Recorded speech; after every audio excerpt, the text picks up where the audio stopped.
जंगल में बबली कबूतरी अपने पति के साथ रहती थी। उसका एक बेटा था जिसका नाम बंटी था। बंटी शहर की एक बड़ी कंपनी में काम करता था।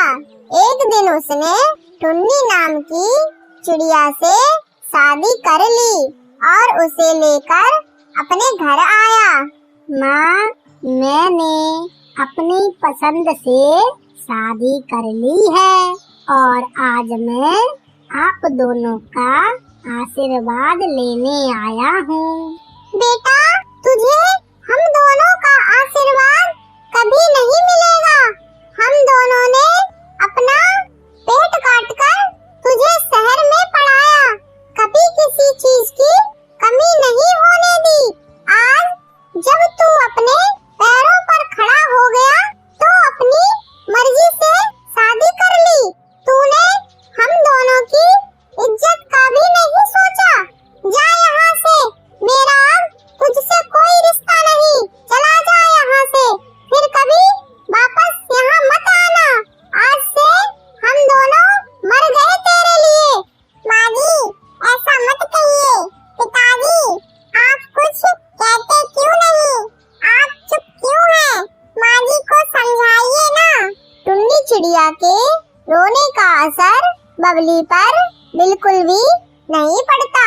वो अपने बेटे और बहू को वहाँ से भगा देती है। टुन्नी जोर जोर से रोने लगी और बोली, ये सब मेरी वजह से हुआ है बंटी जी। मेरे कारण आपके माता पिता आपसे नाराज हैं। सारा दोष मेरा है।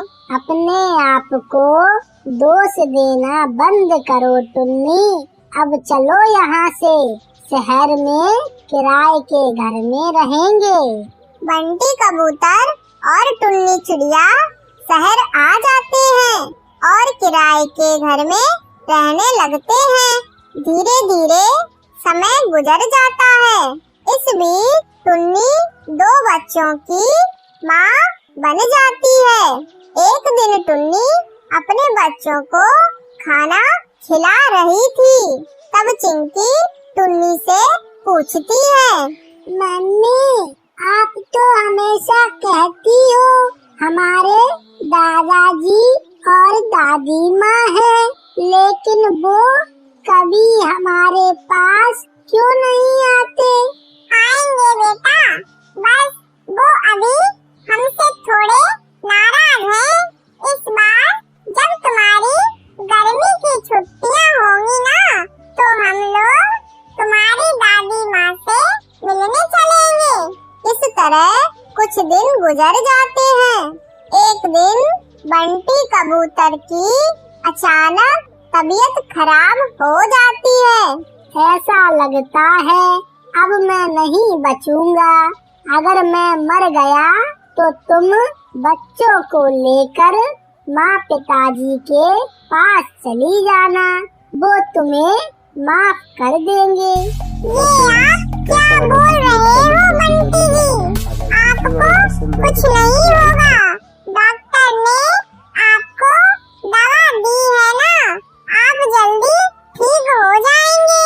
समय बीतने लगता है, लेकिन बंटी कबूतर की तबीयत में कोई सुधार नहीं होता और अचानक एक दिन उसकी मौत हो जाती है। रोते रोते टुन्नी चिड़िया अपना सामान बांधती है। माँ, हम लोग कहाँ जा रहे हैं? बेटा, मैं तुम दोनों को लेकर तुम्हारे दादा दादी के पास जा रही हूँ। अब से हम लोग वहीं रहेंगे। टुन्नी अपने बच्चों को लेकर अपने ससुराल पहुँचती है। क्यों रे डायन, तुझे मेरे बेटे को खाकर चैन नहीं मिला? अब क्या हम दोनों को यहाँ खाने आई है? माँ जी, मरते वक्त आपके बेटे ने मुझसे यहाँ आने को बोला था। ये आपके पोता पोती हैं, इन्हें लेकर मैं कहाँ जाऊँ? मुझ पर रहम करके अपने घर में थोड़ी जगह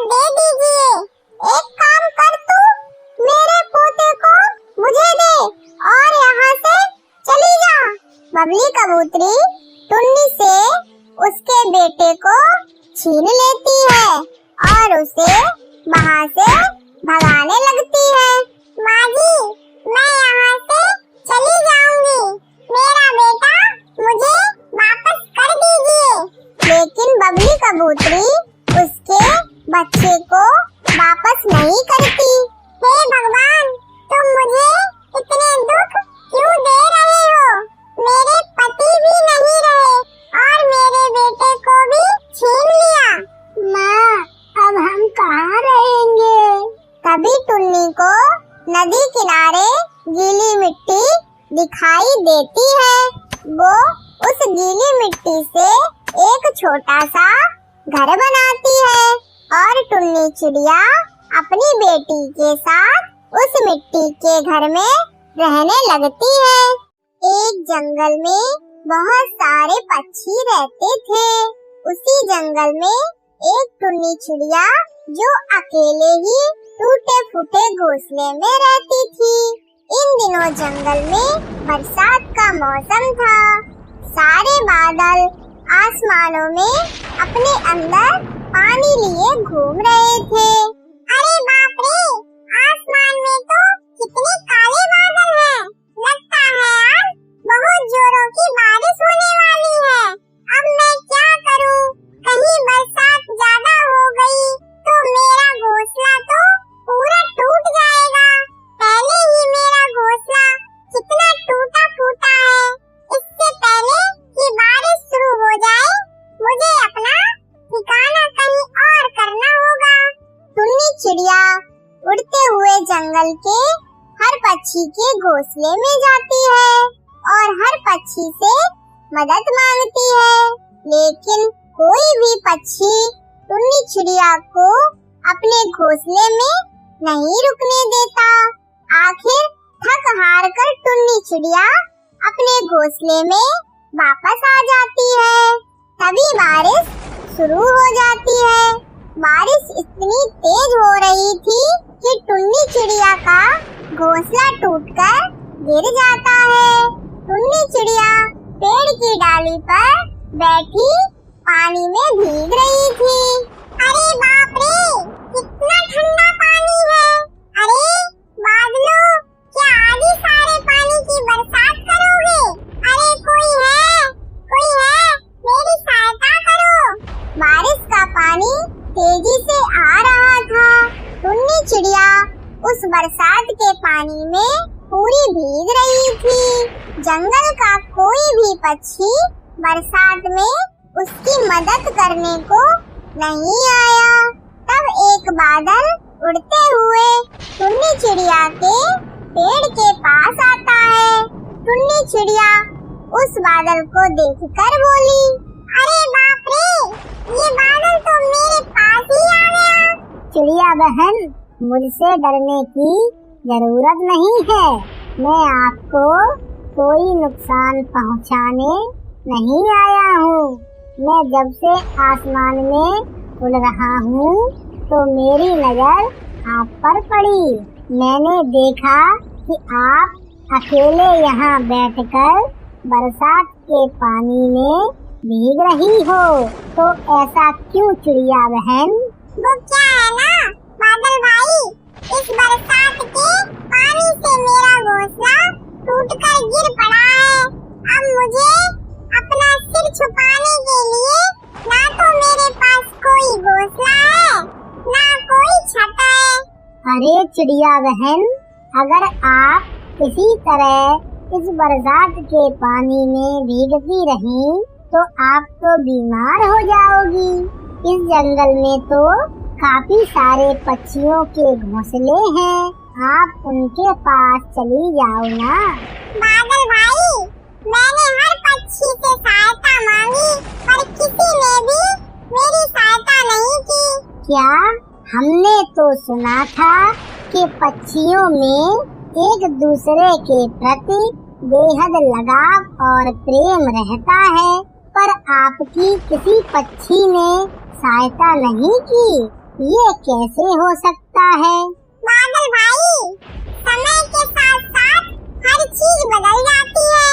चिड़िया बहन, आप मजबूत वाली लकड़ियों से अपना घोंसला बना लीजिए ताकि आपको बरसात के पानी से कभी कोई समस्या ना आए। बादल भाई, मैंने आपसे कहा ना, समय के साथ साथ हर चीज बदल जाती है।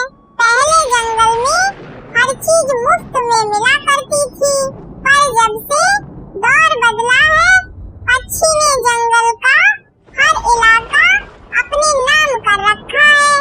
यहाँ मजबूत लकड़ियाँ हैं, वहाँ कुछ पक्षियों ने अपना डेरा डाल रखा है और वो मजबूत लकड़ियाँ भारी भरकम दामों में बेचते हैं।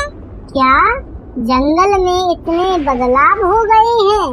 यहाँ सब कुछ बदल गया है, तो फिर आप क्या करोगी चिड़िया बहन? आपका घोंसला बनाना तो बहुत मुश्किल है। हाँ बादल भाई, लगता है मेरे भाग्य में यही सब लिखा होगा। बचपन से लेकर अब तक कोई सहारा नहीं मिला, ना ही किसी ने हाथ थामा। अब तो ऐसी समस्या से निपटने की आदत सी हो गई है। चिड़िया बहन, आपको इस तरह तकलीफ में देखकर मुझे बहुत दुख हो रहा है। आप एक काम करिए, आप मेरे ऊपर ही अपना एक छोटा सा घोंसला बना लीजिए। ये कैसे संभव है बादल भाई? हाँ चिड़िया बहन, बिल्कुल संभव है। आपके लिए मैं लकड़ियाँ इकट्ठा करता हूँ, फिर आप मेरे ऊपर अपना एक घोंसला बना लीजिए। ऐसा करने से ना तो आपको बरसात से कोई दिक्कत होगी, ना ही गर्मी लगेगी। आपका जीवन एकदम अच्छे से बीतेगा और इसी बहाने मुझे भी आपका साथ मिल जाएगा।